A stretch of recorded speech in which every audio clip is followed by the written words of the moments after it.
आप सिर्फ एक उपयोग करते, स्थगित करने का। कल करेंगे, परसों करेंगे, छोड़ते चले जाते हैं इस भरोसे कि कल भी होगा, लेकिन कल कभी होता नहीं। कल कभी भी नहीं होता है। जब भी हाथ में आता है तो आता है आज, और उसको भी कल पे छोड़ देते हैं। जीते ही नहीं, स्थगित किए चले जाते हैं। कल जी लेंगे, परसों जी लेंगे, फिर एक दिन द्वार पे मौत खड़ी हो जाती है, वो क्षण भर का अवसर नहीं देती, और तब हम पछताते हैं। वो सब जो स्थगित किया हुआ जीवन है, सब आंख के सामने खड़ा हो जाता है कि क्या क्या जी सकते थे, क्या हो सकता था, कितने अंकुर निकल सकते थे जीवन में, कितनी यात्रा हो सकती थी, वो कुछ भी ना हो पाई। तब पीछे लौट के देखते हैं तो कुछ तिजोरियों में रुपए दिखाई पड़ते हैं जिनको भर लिया जीवन के मूल्य पर। कुछ लड़के बच्चे दिखाई पड़ते हैं जिनको बड़ा कर लिया जीवन के मूल्य पर। वे चारों तरफ बैठे हैं खाट के और सोच रहे हैं कि चाबी किसके हाथ लगती। रो रहे हैं लेकिन ध्यान चाबी पर है। इनको बड़ा कर लिया जीवन के मूल्य पर। हिसाब किताब, खाता बही, बैंक सब चलेगा, आप हट जाएंगे। आपका खाता किसी और के नाम हो जाएगा, आपका मकान किसी और का निवास स्थान बन जाएगा, आपकी आकांक्षाएं किन्हीं और के भूत बन जाएंगी, उन पर सवार हो जाएंगी और आप विदा हो जाएंगे। और आपने सारे जीवन जो भी मूल्यवान था उसको स्थगित किया। हम धर्म को स्थगित करते हैं और अधर्म को जीते हैं। क्रोध हम अभी कर लेते हैं, ध्यान हम कहते हैं कल कर लेंगे, प्रार्थना हम कहते हैं कल कर लेंगे, बेईमानी हम अभी कर लेते हैं, धर्म को करते हैं स्थगित, अधर्म को अभी जी लेते। लेकिन क्यों? हमको भी पता है कि जो कल पे स्थगित किया वो हो नहीं पाएगा, इसलिए जो हम करना चाहते हैं वो आज कर लेते हैं, जो हम नहीं करना चाहते और केवल दिखाते हैं कि करना चाहते हैं वो हम कल पे छोड़ देते हैं। इसमें गणित है साफ। कोई महावीर कोई पता है ऐसा नहीं, हमको भी पता है। हमको भी पता है क्रोध करना हो अभी कर लो, हम कभी नहीं कहते कल क्रोध करेंगे। तो हम करना चाहते हैं, हम भी जानते हैं आज कर लो, समय का कोई भरोसा नहीं। महावीर ही जानते हैं ऐसा नहीं, हम भी जानते हैं। जो हम करना चाहते हैं अभी कर लेते हैं, जो हम नहीं करना चाहते हम बेईमान हैं। नहीं करना चाहते तो साफ कहना चाहिए नहीं करना चाहते, लेकिन हम होशियार हैं, अपने को धोखा देते। हम कहते हैं करना तो हम चाहते हैं लेकिन अभी समय नहीं, कल कर लेंगे। इसे ठीक से समझ लें, जिसे आप कल पर छोड़ रहे हैं जान लें आप करना नहीं चाहते। यह अच्छा होगा, ईमानदारी होगी अपने प्रति कि मैं करना ही नहीं चाहता। इसलिए तो शायद आपको चोट भी लगे कि क्या मैं ध्यान करना ही नहीं चाहता, क्या मैं शांत होना ही नहीं चाहता, क्या मैं अपने को जानना ही नहीं चाहता, क्या इस जीवन के रहस्य में मैं उतरना ही नहीं चाहता। अगर आप ईमानदार हो तो आपको चोट लगेगी, शायद आपको ख्याल आए कि मैं गलती कर रहा हूं, ये करने योग्य जो है मैं छोड़ रहा हूं।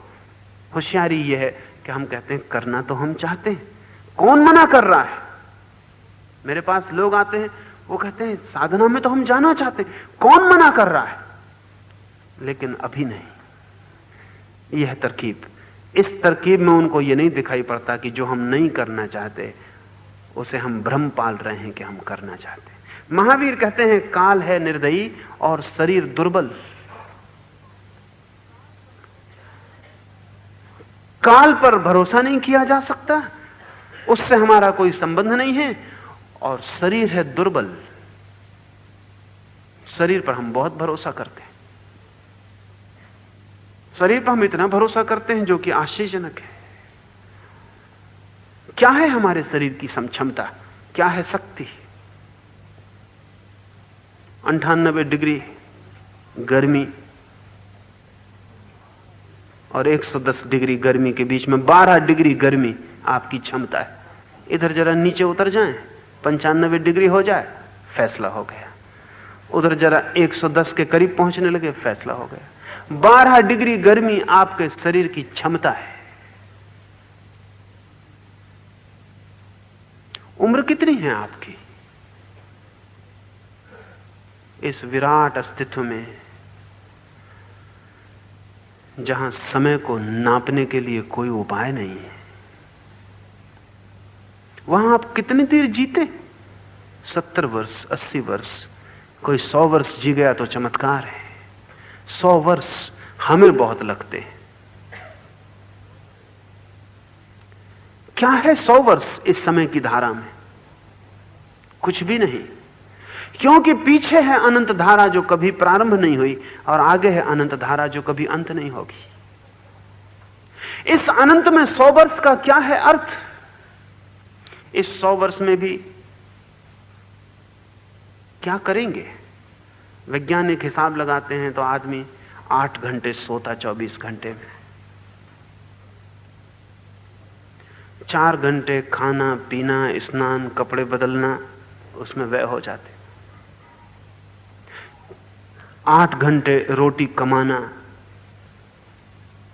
घर से दफ्तर, दफ्तर से घर, उसमें व्यय हो जाते। 20 घंटे, जो 4 घंटे बचते हैं उसमें रेडियो सुनना, फिल्म देखना, अखबार पढ़ना, सिगरेट पीना, दाढ़ी बनाना, ऐसा 24 घंटे व्यय हो जाते। बचता क्या है इस 100 वर्ष में आपके पास जिससे आप अपनी आत्मा को जान सकें, पा सकें?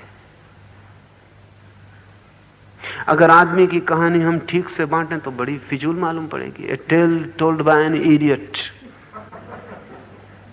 Full of fury and nice signifying nothing. एक मूर्ख द्वारा कही हुई कथा, शोरगुल बहुत, मतलब बिल्कुल नहीं। शोरगुल बड़ा होता है, हर बच्चा बड़ा शोरगुल करता हुआ संसार में आता है कि तूफान आ रहा है, और थोड़े दिन में ठंडे हो जाते, लकड़ी टेक के चलने लगते। वो सब तूफान, वो सब शोरगुल, सब खो जाता। आंखें धुंधली पड़ जाती, हाथ पैर कमजोर हो जाते, बिस्तर पे लग जाते। झूले से लेके कब्र तक कहानी क्या है, सामर्थ्य क्या है शरीर की? बड़ा कमजोर है। जरा सा बैक्टीरिया घुस जाए बीमारी का, तब पता चल जाता है कि कितनी आपकी ताकत है। गामा लड़ते होंगे पहलवानों से, लेकिन 6 रोग से नहीं लड़ पाते। गामा टीबी से मरा। अब टीबी के कीटाणु कितनी छोटी चीज, आंख से दिखाई भी नहीं पड़ती। बड़े पहलवानों से जीत लिए, छोटे पहलवानों से हार गए। शरीर की ताकत कितनी है। बड़ी बड़ी बीमारियां छोड़ दीजिए, कॉमन कोल्ड से लड़ना मुश्किल होता। साधारण सर्दी जुकाम पकड़ ले तो उपाय नहीं, सब ताकत रखी रह जाती।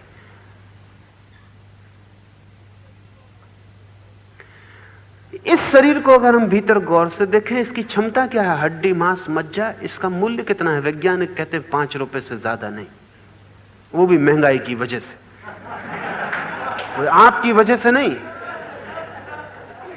इतना अल्युमिनियम है, इतना लोहा है, इतना तांबा है, इतना फलाने का, सब निकाल के रख लें, 5 रुपए का सामान। 5 रुपए के सामान पे इतने इतरा रहे। ये जो थोड़ा सा अवसर है जीवन का, उसमें शरीर की कोई क्षमता तो है नहीं। शरीर दुर्बल है, एकदम दुर्बल है। उधर सूरज ठंडा हो जाए, ये 3.5 अरब लोग यहां एकदम ठंडे हो जाएंगे। क्या है क्षमता? जरा सा ताप बढ़ जाए, गिर जाए जमीन का, ठंडे हो जाएंगे। अभी ध्रुव की जमी हुई बर्फ पिघल जाए, सब डूब जाएगा। वैज्ञानिक कहते हैं वो पिघलेगी किसी न किसी दिन।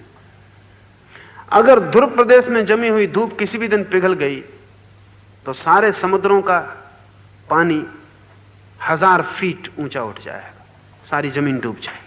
वो किसी भी दिन पिघलेगी, और नहीं पिघलेगी तो रूसी या अमेरिकी उसको पिघलाने का उपाय खोजते हैं। क्योंकि वो इसलिए खोजते हैं कि अगर कोई उपद्रव का, झगड़े का मौका हो तो इस दूसरे को मौका नहीं मिलना चाहिए दुनिया मिटाने का, हमको ही मिलना चाहिए। हालांकि हम भी उसमें मिटेंगे, लेकिन कहानी रह जाएगी। हालांकि कहानी कहने वाला कोई भी नहीं रहेगा। और कहते हैं रूसी वैज्ञानिक ने तो तरकीबें खोज ली हैं कि किसी भी दिन आने वाला अगर कोई तीसरा महायुद्ध हुआ तो वो ध्रुव प्रदेश की, साइबेरिया की बर्फ को पिघला देंगे। कोई 7 सेकंड लगेंगे उनको पिघलाने में।